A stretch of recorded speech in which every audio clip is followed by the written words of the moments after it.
নমস্কার, শুভ দুপুর বন্ধুরা। আজকের রেসিপিতে হচ্ছে শীতল বড়া। এই শীতল বড়া যদি দুটো হয়, এক থাল ভাত নিমেষেই সাভার করা যায়। এই শীতল বড়া করতে দুটো পর্যায়ে আপনাকে প্রথম পর্যায়ে শীতল চাটনিটা করতে হবে, আর দ্বিতীয় পর্যায়ে পাতার মধ্যে চাটনিটা ঢুকিয়ে ভাজতে হবে।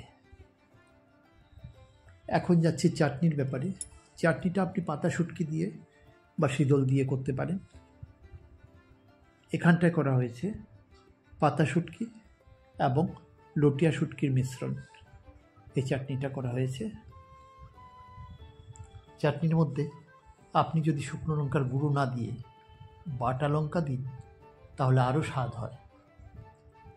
আর পরিমাণ মতো পেঁয়াজ রসুন তো আপনাকে দিতেই হবে।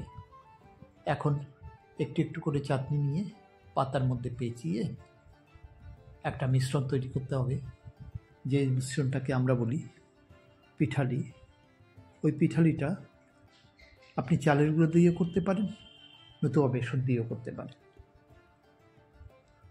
তবে আমি প্রেফার করব চালের গুঁড়ো দিয়ে পিঠালিটা করলে পারে, সেটা খুবই সুস্বাদু হয়।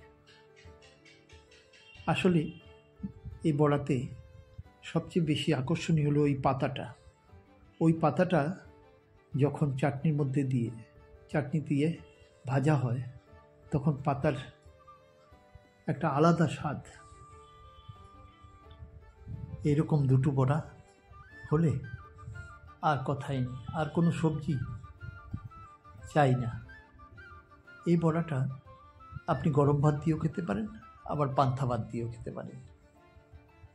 অনেক গ্রাম দেশে এখনও পান্তা ভাতের প্রচলন আছে।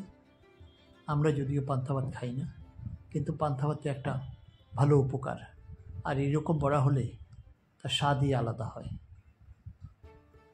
কেমন হলো অবশ্যই কমেন্ট করে জানাবেন। লাইক দিতে ভুলবেন না। ধন্যবাদ।